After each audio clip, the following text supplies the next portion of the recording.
Bonjour à tous, on se retrouve pour un nouveau Texama Show, comme d'habitude pour l'actualité informatique et technologie de la semaine.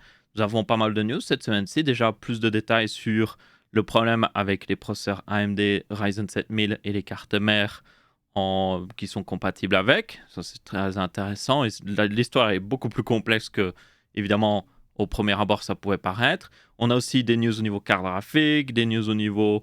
un peu de tout en vrai. Vous avez une table des matières dans la description ainsi que sur la barre de lecture. Sautez vers le sujet qui vous intéresse le plus. Commençons tout de suite. Mais avant ça, ce début de vidéo est sponsorisé par Be Quiet et leurs ventilateurs SilentWings 4 et SilentWings Pro 4. Ce sont des ventilateurs qui associent haute performance et silence dans un design sobre et élégant qui s'intégrera à n'importe quel PC. Be Quiet a redesigné totalement ses ventilateurs phares pour la version 4. Ils ont maintenant des pales qui sont plus proches du cadre afin d'augmenter la pression statique. Un must pour monter ceux-ci sur un radiateur ou un water cooling. Ces pales ont été également agencé afin d'offrir encore plus de performance. De plus, Be Quiet utilise un moteur 6-pôle triphasé faible consommation qui réduit les vibrations et donc le bruit de ceux-ci. Couplé au système de roulement hydrodynamique, vous avez donc un ventilateur silencieux qui dure dans le temps. Mais ce n'est pas tout, Be Quiet offre également un double système de montage interchangeable permettant de passer du simple trou de fixation anti-vibration via vis à un système qui suspend le ventilateur avec du caoutchouc, ce qui empêchera toute vibration de passer dans le châssis du PC. La version Pro de ces SilentWings 4 apporte également un sélecteur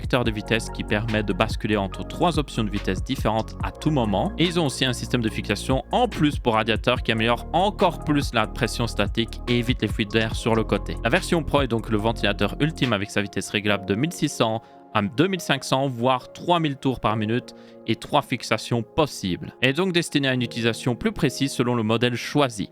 La version classique est plus destinée à la ventilation boîtier classique. J'ai personnellement utilisé ces ventilateurs pour faire le PC le plus silencieux possible et après plusieurs mois, il est toujours presque impossible de l'entendre. Découvrez donc ces SilentWings 4 en suivant le lien dans la description et merci à Be Quiet d'avoir sponsorisé ce début de vidéo. On commence par la première news de la semaine qui est un follow-up de la semaine dernière avec la news évidemment des Ryzen 7000, que ce soit la version 3D ou pas, qui a des gros problèmes où le CPU pouvait tout simplement mourir sur certaines cartes mères. Donc la semaine dernière, j'ai traité la news. J'ai donné des mauvaises informations, je tiens à le préciser, donc je m'excuse. Il y a plus d'informations aussi qui sont sorties entre-temps. Donc là, on a une meilleure visibilité sur ce qui s'est un petit peu passé. Donc déjà, au début, les gens ont accusé AMD. Et puis les gens ont accusé certains constructeurs de cartes mères, notamment Asus. Maintenant, on voit que la situation, c'est un petit peu la faute de tout le monde. Donc le problème qui arrive ici, vous avez une vidéo de Gamer Nexus où ils ont investigué ce problème-là. Ils sont toujours en train de le faire. C'est un peu comme avec le connecteur 12 pin NVIDIA. Au début, tout le monde est en mode « Wow, il y a un problème, c'est la faute d'NVIDIA ». Et après, on s'est rendu compte que bon, le connecteur est mal designé. C'est techniquement la faute d'NVIDIA au niveau du design du connecteur. Mais le problème, c'était quand les gens le connectaient mal, tout simplement. Donc, techniquement, les gens ne suivaient pas les instructions. Ici, le problème semble venir en particulier des constructeurs de cartes mères et en particulier Asus a ce problème-là sur leurs plus grosses cartes mères où ils ne font pas attention et ils laissent le CPU fonctionner à des voltages bien trop hauts. Et ce voltage, du coup, n'est pas vérifié. Et donc, vous avez le CPU qui, des fois, fonctionne à un voltage de 1,4 volts en permanence. Ça arrive souvent quand vous activez d'ailleurs le profil, on va dire XMP, mais ce n'est pas vraiment XMP ici, c'est plutôt AMD Expo, donc c'est pour régler la RAM. Mais ça arrive aussi si vous n'avez pas AMD Expo, donc il faut le savoir. Ça peut même arriver, ils l'ont vu, sur un CPU non overclocké avec que les réglages par défaut de la carte mère, vous n'avez même pas activé AMD Expo, ça peut arriver. Donc oui, ça c'est très problématique. Et du coup, en fonctionnant à ce voltage, le problème c'est que le CPU, petit à petit, va se dégrader et se tuer en fait. Donc les CPU qui sont morts jusqu'à maintenant, ce sont les CPU qui avaient le moins de chance, on peut le dire. Il y a d'autres CPU aussi bien qui ne vont jamais mourir alors qu'ils sont exposés au problème parce que ils sont juste meilleurs en fait. Il y a un petit peu d'aléatoire ici, c'est la Silicon Lottery comme on le dit souvent, un petit peu comme avec l'overclocking. Mais du coup, le problème, quoi qu'il arrive de base de ces cartes mères qui ne respectent pas les voltages. Normalement, les constructeurs de cartes mères ont évidemment eu des spécifications qui ont été données par AMD pour ce qu'ils doivent respecter sur ces cartes mères. Qu'est-ce qu'ils doivent respecter quand ils designent leurs cartes mères? Le truc, c'est que certains constructeurs n'ont pas respecté ces recommandations d'AMD et ont été plus hauts. Et aussi, il faut quand même le préciser, AMD n'a pas vérifié derrière si les constructeurs respectaient. Ça, il faut quand même le préciser. AMD est censé quand même vérifier que leurs partenaires font les choses correctement afin d'éviter ce genre de problème, que ce genre de problème arrive. C'est le cas par exemple avec Nvidia, c'est le cas avec Intel. Donc là, ce qu'aurait dû faire AMD normalement, c'est prendre des cartes mères ou juste demander à leurs partenaires d'envoyer des cartes mères, mettre les derniers BIOS et juste tester si tout va bien en fait. Ça n'a pas forcément été fait et du coup, ça a mené à cette situation-là où les partenaires ne respectaient pas les spécifications normalement de fonctionnement du CPU. Quoi qu'il arrive, du coup, on est dans une situation où ces CPU peuvent mourir. Donc, premier fixe qui a été sorti à la va-vite, beaucoup de constructeurs de cartes mères ont déjà maintenant sorti un BIOS qui permet de limiter le voltage du CPU à 1,3 volts maximum, ce qui, en théorie, devrait éviter tous ces problèmes. D'ailleurs, certains constructeurs ont même sorti 2 BIOS bêta. Ils ont sorti un premier pour juste les versions 3D, parce qu'au début, ils croyaient que c'était que les versions 3D.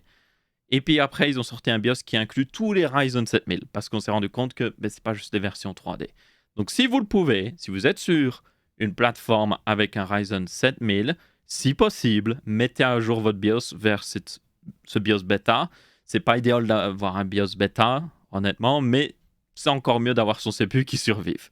Donc faites-le maintenant. Et si vous avez le BIOS bêta, vous pouvez toujours, si vous faites un peu d'overclocking, bon là, vous allez peut-être avoir des instabilités parce que peut-être le BIOS vous limite, mais si vous avez par exemple AMD Export activé, vous pouvez le réactiver sur ce BIOS bêta. Pas de problème, ça ne va pas réintroduire le problème pour ceux qui se demandent. Donc vous devriez avoir normalement les full performances de votre PC. Donc faites-le si vous le pouvez. Je dirais même faites-le en réalité, même si vous ne pouvez pas, trouvez un moyen de le faire. Normalement, je ne sais pas qui ne pourrait pas y arriver, mais bon, faites-le. Et du coup, en attendant que le problème soit mieux identifié, que AMD aussi réagisse un petit peu mieux derrière et qu'il y ait des BIOS plus stables qui sortent, mais restez sur ce BIOS bêta honnêtement, il vaut mieux ça.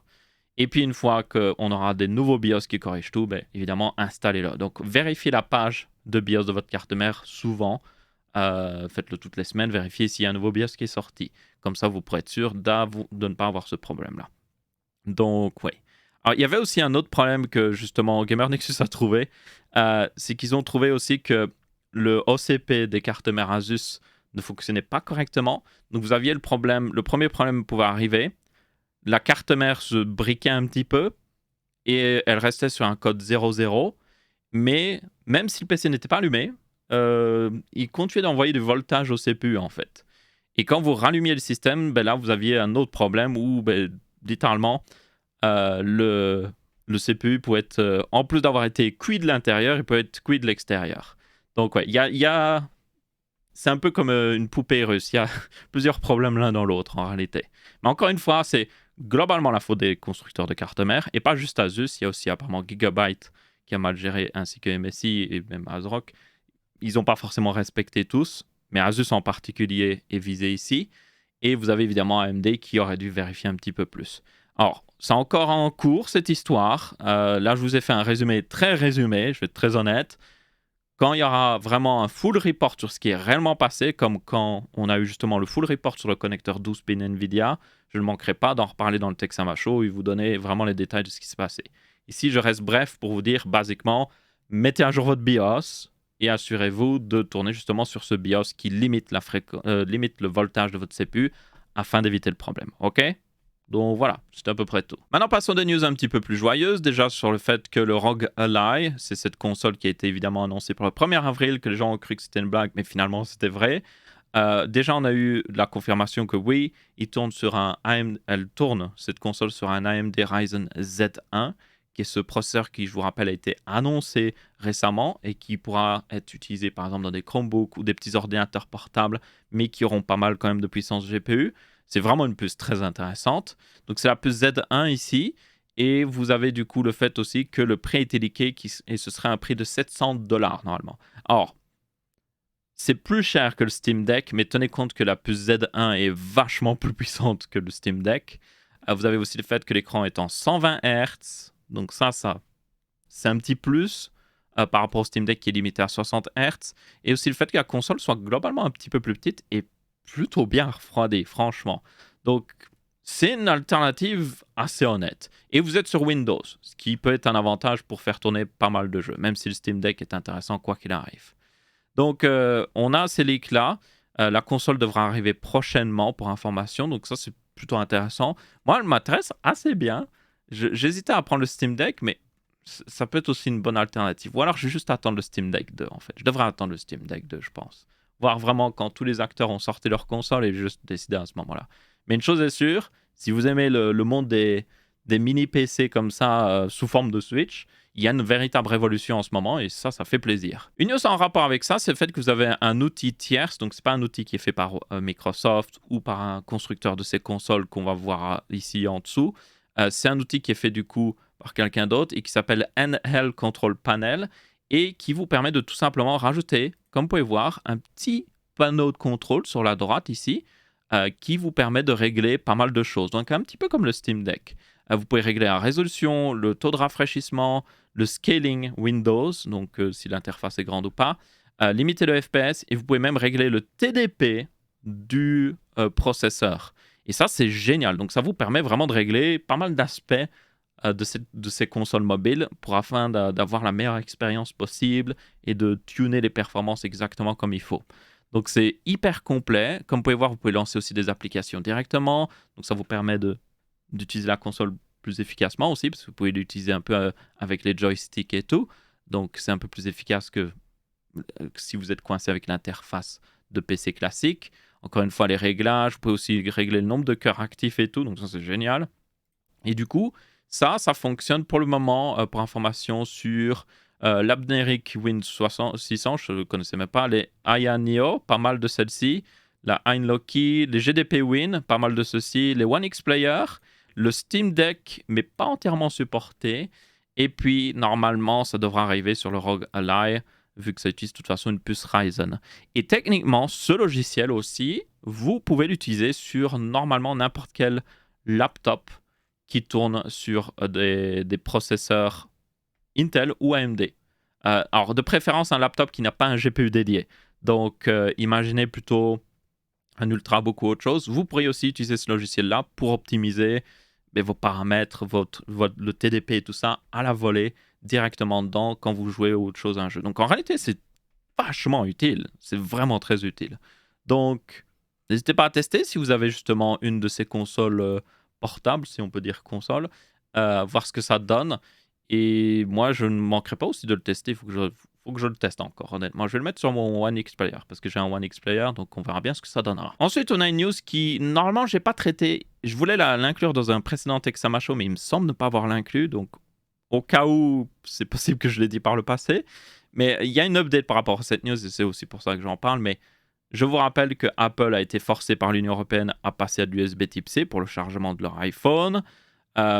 C'est selon moi une bonne nouvelle, même si certaines personnes sont en mode ouais, ça bloque l'innovation ou je ne sais quoi. Je veux dire, le Lightning n'est pas très innovatif avec ses vitesses USB 2.0 et son taux de chargement de genre 45 watts maximum ou même 30 watts. Enfin bref, dans tous les cas, ils ont été forcés à utiliser l'USB-C. Donc le prochain iPhone devrait être en USB-C normalement, même si techniquement la loi n'est qu'effective à partir de 2024. Dans tous les cas, du coup, Apple a dit qu'il le ferait. Ils se sentaient forcés. Ils ont fait le grand drame en mode « Oh, nous sommes forcés ». Et par contre, du coup, il y a eu des rumeurs comme quoi Apple voudrait limiter la charge USB Type C pour les appareils les chargeurs non officiels. Donc, si vous utilisez un chargeur non officiel, vous chargez à genre 15 watts maximum. Si vous utilisez l'officiel Apple, là, vous chargez à 45 watts. Ouais, c'est vraiment pas une bonne chose. Du coup, l'Union européenne a prévenu que ne devait pas faire ça, parce que c'était un peu comme outrepasser les prérequis justement mis en place par l'Union européenne.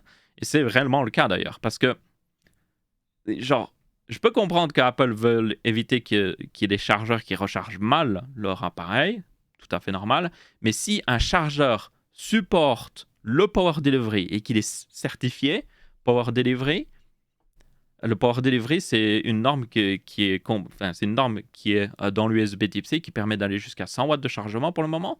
Eh bien, si ça supporte ça, le chargeur est bon, quoi. Si Apple aussi supporte Power Delivery, chacun supporte la norme, donc normalement, ça fonctionne parfaitement. Donc là, Apple n'a pas à limiter. La raison pour laquelle il limite, c'est pour vendre plus d'accessoires officiels Apple, tout simplement. Comme ça, ils se font toujours de l'argent. Parce que forcément, quand ça va passer à l'USB type C, déjà, l'argent que gagne Apple sur chaque accessoire Lightning, ben, c'est fini. Donc même quand un autre constructeur faisait un chargeur Lightning, ben, Apple touchait de l'argent, ou un câble Lightning, il touchait de l'argent, Apple. Donc maintenant, là, ce sera fini. Et en plus, si les gens peuvent utiliser des chargeurs haut de gamme USB type C qui existent sur le marché depuis très longtemps, et juste éviter Apple, ça va leur faire encore plus perdre d'argent. Le marché des accessoires, ça fait énormément d'argent. Donc, c'est pour ça qu'ils font ça, honnêtement. Donc, c'est assez salaud. Et c'est la raison aussi pour laquelle le Lightning a survécu jusqu'à maintenant. C'était juste pour l'argent, il n'y a pas besoin de cacher autrement. Ensuite, nous avons des news un petit peu au niveau de Microsoft qui continuent vraiment de pousser à fond au niveau IA. Moi-même, je l'ai vu dans mon navigateur, je l'ai au-dessus, là, j'ai un bouton Bing Chat. Donc Bing Chat est intégré à de plus en plus de logiciels de chez justement Microsoft. Vous aurez dans Teams, vous aurez dans Outlook. Et apparemment, ils voudraient le rendre disponible à encore plus d'utilisateurs. Parce que jusqu'à maintenant, Bing Chat était juste disponible à un certain pourcentage des utilisateurs Microsoft pour tester. Et maintenant, là, ils voudraient juste être en mode OK, on ouvre les portes, tout le monde y a accès. Donc là, ça se voit clairement que Microsoft profite de leur avantage. Ils ont cet avantage clair par rapport à Google, par rapport à même Apple qui franchement n'a rien. Et ils veulent l'utiliser pleinement. Et c'est tout à fait logique. Je dirais même que c'est la chose à faire en fait. Si vous avez un réel avantage par rapport à vos concurrents, vous devez le pousser à fond avant qu'ils aient le temps de vous rattraper. Donc je ne suis pas étonné qu'ils le fassent. Maintenant, on a évidemment tous les débats sur l'IA, tous les débats sur les problèmes aussi de ChatGPT, si vous faites vos devoirs avec, mais qu'il y a aussi des problèmes du fait que il récupère ces informations sur le web, donc techniquement, vous volez du travail qui a été fait par d'autres personnes. Il y a tout plein de débats comme ça. Donc ça, c'est encore à régler, honnêtement. Et c'est pas à régler dans un texte à macho, quoi qu'il arrive. C'est plus au niveau légal, plus au niveau même, on va dire, respect juste moral, en fait. Ça reste à débattre. Mais en attendant, Microsoft va à fond, il presse l'avantage, et ma foi, c'est ce qu'il devrait faire en toute logique. Ah, d'ailleurs, une petite news rapide sur le fait que la semaine dernière, j'ai parlé du fait que le Google Pixel Fold arriverait. Eh bien, maintenant, il est officialisé, donc voilà, les images officielles. Voilà, le Pixel Fold, c'est un téléphone pliable avec un écran interne, évidemment, de genre 7,6 pouces ou 7,3 pouces, 4 pouces, 7,6 pouces. Donc, similaire à certains téléphones qu'ils ont déjà sortis dans le même genre. Et vous avez évidemment un écran externe qui, lui, est plus classique, qui n'est pas en plastique en tout cas, qui n'a pas une surface en plastique, qui n'est pas pliable et qui vous permet d'utiliser le téléphone plus comme un vrai téléphone. Donc là, le plus inquiétant, je dirais, par rapport aux rumeurs, ou plutôt par rapport à tout ça, c'est le fait que le prix de ce téléphone devrait être de plus de $1 700. Et ça, c'est selon moi, genre, assez stupide, honnêtement, parce que les téléphones pliables, il y a beaucoup de gens qui en veulent. Le seul problème, c'est qu'ils coûtent la peau des fesses. Donc, juste continuer de sortir des téléphones pliables qui coûtent la peau des fesses, personne ne va les acheter. Surtout que là, c'est Google. On va être honnête, Google n'a pas le plus grand des respects à l'heure actuelle de la part des gens. Genre, les gens sont un peu en mode Google, t'es bien, mais quand tu t'arrêtes des services de nulle part ou autre chose, ou que y avait beaucoup de bugs sur les premiers pixels, mais il va y avoir certainement des bugs aussi sur ce Pixel Fold. Donc, les gens vont plutôt peut-être s'orienter vers Samsung, qui a genre plus de 4 ans d'expérience dans le milieu, plutôt que de prendre juste un Pixel Fold. Surtout que c'est le même prix que le Galaxy Fold. Donc, pourquoi prendre ça alors que le Galaxy Fold existe au même prix? Donc là, je ne comprends pas trop la stratégie de Google, honnêtement. Après, des fois, la stratégie de Google est très compliquée à comprendre. J'ai l'impression que juste, il n'y a aucune logique, en fait. Ensuite, on a une news au niveau carte graphique avec les RX 7000. Il y en a plus qui arrivent. J'ai d'ailleurs fait un guide d'achat récemment, vous avez dû le voir, de carte graphique. Et j'ai rajouté une note en début de cette vidéo où je dis que finalement, il y a plus de rumeurs sur des cartes AMD. Eh bien, c'est cette rumeur-là. Alors, on a évidemment pas mal de rumeurs sur la RX 7600, donc ça, c'est à peu près sûr qu'elle arrivera. Donc ça, c'est un peu bizarre parce que 7600, ils ont sorti les 7900, donc on pourrait plus s'attendre à des 7800 et 7700 d'abord. Ça, c'est un peu bizarre. Mais on a aussi une rumeur comme quoi il y aurait une RX 7950 XT qui arriverait. Oui.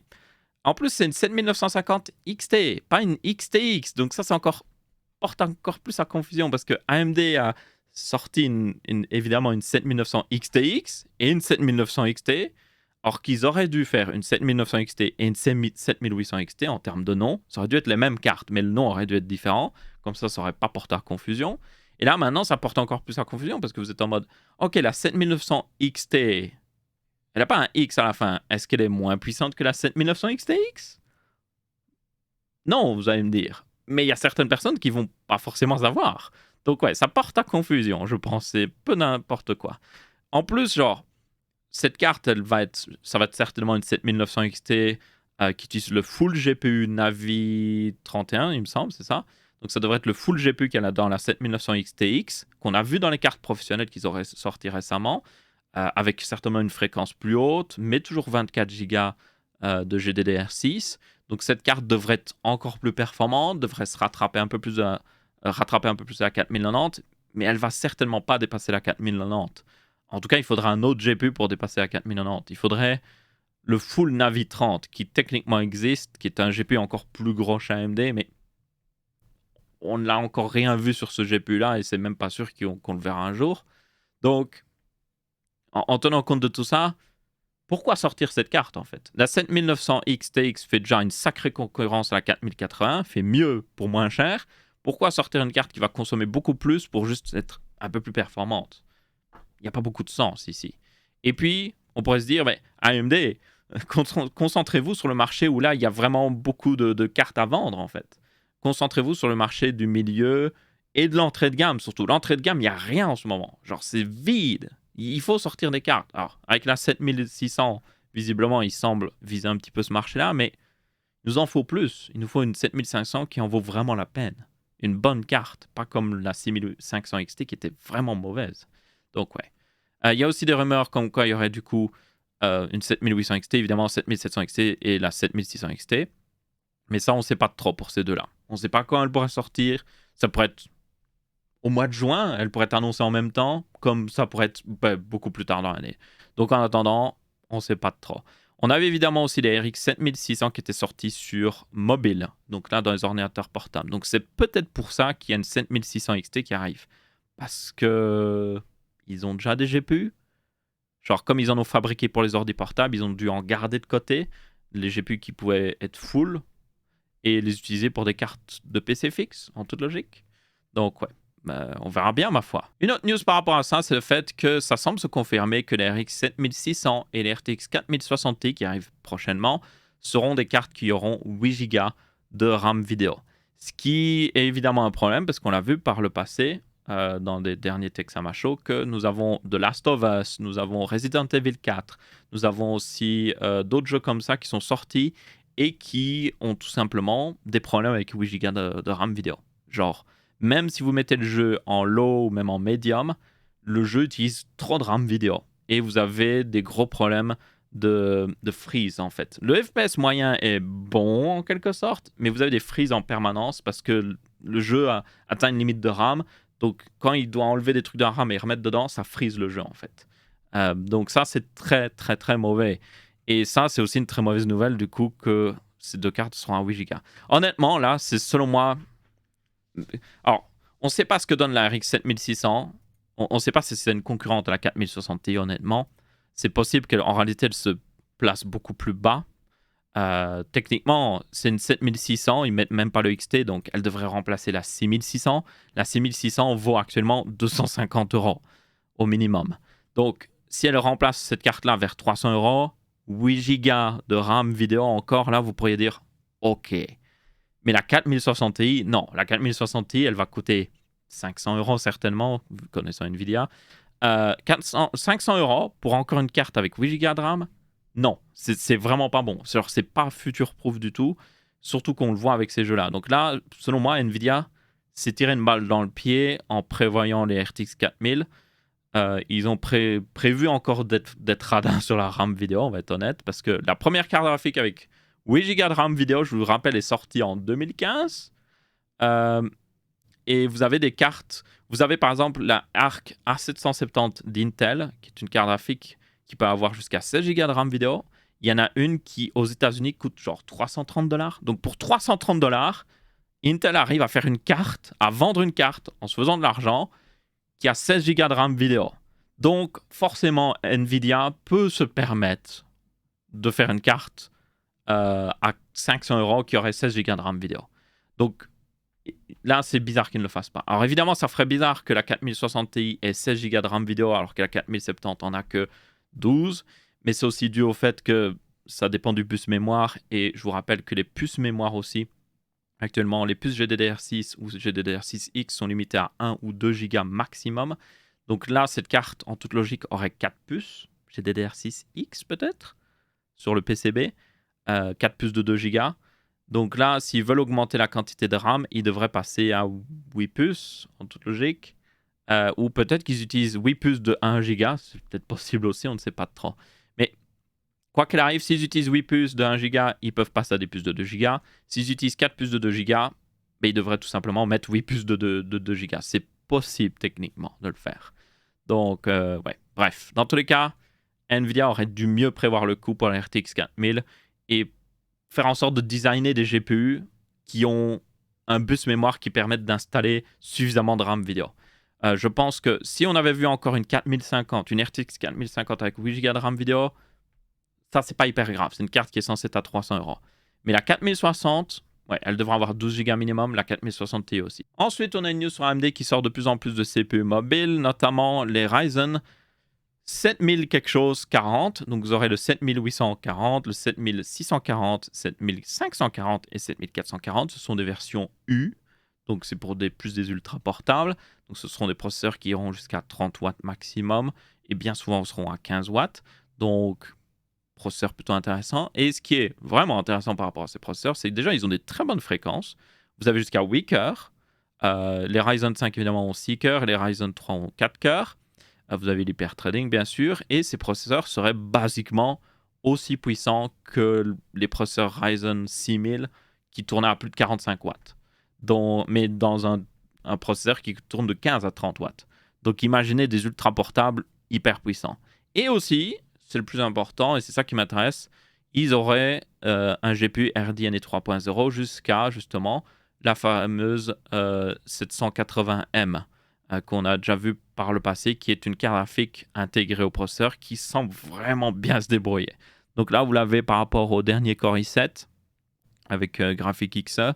Et comme vous pouvez voir, vous avez jusqu'à dans Cyberpunk 2077 ouais, une sacrée différence de performance. Alors là, ils mettent juste des pourcents. On voit pas trop le FPS, donc tenez-en compte. Ils ont mis d'autres chiffres encore une fois, comme vous pouvez voir, mais c'est toujours des pourcents, donc... Oui, peut-être ça à 239%, mais peut-être que là, on passe de genre 20 FPS à genre, du coup, un peu plus de 40. Ça reste pas beaucoup de FPS.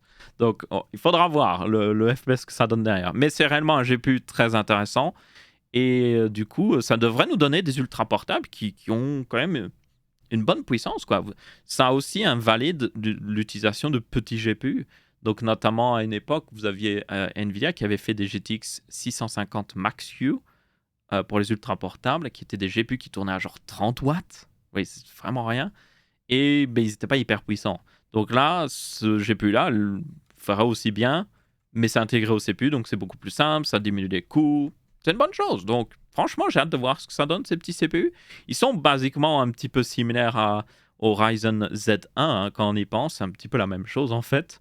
Donc c'est des cœurs Zen 4, hein, d'ailleurs, pour ceux qui se demandent, avec un GPU RDNA 3.0. Ensuite, une news qui n'a rien à voir avec tout ça, mais je l'ai vu aussi sur Reddit, et je l'ai retrouvé sur Ars Technica, mais vous avez cette pub générée par une IA. Ça a été entièrement généré par une IA pour une bière. Et honnêtement, la pub est juste très ça perturbe, franchement. Donc là, au début, ça va encore. Vous êtes en mode, OK, ils ont des bouteilles, même si ce mec parle à une bouteille de bière. Mais à des moments, les mains ont plus de doigts, les mains sont à l'envers. Là, vous voyez que le mec avait plein de mains, ils boivent bizarrement. Tout a été généré par une IA, pour ceux qui se demandent. Là, on voit la façon dont ils boivent, il y a le feu qui sort de la bouteille. What? Donc, pour ceux qui se disaient, les IA vont tous nous remplacer, bon, peut-être pas pour faire des pubs tout de suite, ça c'est sûr, parce que c'est très étrange. Et puis, genre, c'est juste très what the fuck, en fait. Donc, je voulais juste le montrer pour ça, parce que c'est juste en mode... What? Donc là, c'est justement l'image où on voit que le mec a techniquement la main comme ça.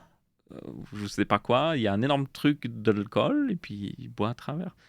Très étrange. Ça utilise aussi, en fait, l'IA mélange des images qui existent réellement. Donc c'est fort probable que même si cette personne ne soit pas exactement comme ça, elle se soit basée sur une vraie personne dans une pub similaire. Donc tenez-en compte. C'est pas créé depuis rien. Si c'était créé depuis rien du tout, ce serait assez impressionnant, mais non, c'est plutôt... Elle prend de partout et puis elle mélange, quoi. Ça, en vrai, je viens juste d'y penser, mais en fait, les IA, c'est comme quand on rêve. Et quand vous rêvez, vous prenez juste des bouts de mémoire de tout ce qui s'est passé dans votre vie, vous les mélangez. Genre, dans votre rêve, vous êtes en mode, vous vous réveillez dans un lit au-dessus de l'Empire State Building, et puis vous devez aller au travail, et puis vous vous rendez compte que vous avez oublié de mettre votre pantalon, et du coup, il y a un avion qui arrive, et c'est, je sais pas qui, moi, c'est Nicki Minaj, sur un avion qui arrive, et qui vous offre un pantalon, et qui vous offre d'aller au travail. Les rêves, c'est comme ça, hein, bien souvent. Je dis pas que j'ai eu ce rêve-là, j'ai juste inventé totalement, mais du coup, les IA, c'est juste comme si on rêvait, en fait. C'est juste notre cerveau quand on rêve, en fait. Ensuite, nous avons une news. Alors, on a vu que Microsoft, évidemment, intégrait de plus en plus les IA dans leur logiciel. Ça encore, ça va, je dirais. Vous n'êtes pas obligé d'utiliser. Mais là, par contre, vous êtes obligé d'utiliser parce que Microsoft semble forcer des liens qui sont ouverts dans Outlook ou Teams à s'ouvrir avec Edge. Et ça, c'est juste... What? D'où ils se permettent de faire ça? Donc, ils vous laissent littéralement pas le choix. Si vous ouvrez un lien dans Outlook ou sur Teams, sur certaines versions, apparemment, vous ouvrirez automatiquement Microsoft Edge pour voir ces liens. Alors, certains vont dire, oui, mais Edge est basé sur Chrome. J'utilise d'ailleurs Edge pour faire cette vidéo. C'est Edge que j'utilise ici, mais c'est basé sur Chrome, donc il n'y a pas vraiment de problème. C'est la même chose que Chrome. Oui, mais quand même, ils forcent les utilisateurs. Et puis, je vous rappelle qu'aussi, sur Edge, par défaut, vous avez Bing. Et il faut aller dans pas mal de paramètres pour changer Bing. Donc, ça semble vraiment être Microsoft qui est juste en mode on s'en fiche, on vous force littéralement Edge et tous nos autres produits dans la gorge, quoi. C'est quelque chose qu'ils faisaient, je vous rappelle, dans les années 2000 et qui se sont fait taper sur les doigts par l'Union européenne. Et maintenant, ils semblent revenir en pleine force là-dedans, quoi. Donc, c'est n'importe quoi. C'est vraiment n'importe quoi. C'est aussi une bonne news qui fait un parallèle à la chaîne RTBF XP. Je vous rappelle que je fais des vidéos tech sur la chaîne RTBF XP avec les French Hardware. Là, notamment, vous avez Gauthier avec qui j'ai fait une vidéo sur le mensonge des VPN. Plutôt intéressant. Cette vidéo, d'ailleurs. Je sais que j'ai déjà fait des trucs sponsorisés par le passé pour NordVPN, mais dans cette vidéo, vraiment, on teste les arguments commerciaux des VPN et on montre qu'en réalité, il n'y a pas vraiment... Leurs arguments sont très bancals. Et du coup, on avait sorti aussi une vidéo sur les problèmes avec Windows 11, où notamment on parle de ce push très forcé de Microsoft pour tous leurs services dans leurs services entre eux, quoi. C'est n'importe quoi. Je vous invite vraiment à regarder cette vidéo, elle est intéressante. On a aussi fait une vidéo sur jouer sur les iPads, qui est intéressante. Une vidéo sur les câbles USB Type C, qui est très intéressante, parce que notamment dans cette vidéo, vous pourrez découvrir que je me suis fait arnaquer en achetant un câble USB Type C. Donc, yep. Il y a encore plus de vidéos recommandations de PC portable. Il y a d'ailleurs une vidéo de recommandation de PC fixe qui devrait arriver très prochainement, donc ça c'est plutôt cool. Bref, c'était juste pour vous dire que Microsoft vous forcera de plus en plus à utiliser leurs services, visiblement, et ce n'est pas prêt d'arrêter. Et puis aussi que la chaîne RTBF XP est intéressante, n'hésitez pas à aller checker. Du coup, c'est à peu près tout pour ce texte, ça marche aussi. J'espère que vous avez bien apprécié. Si c'est le cas, vous pouvez laisser un pouce bleu. Si ce n'est pas le cas, vous pouvez laisser un pouce rouge. On se retrouve pour une prochaine vidéo et je vous dis ciao ciao.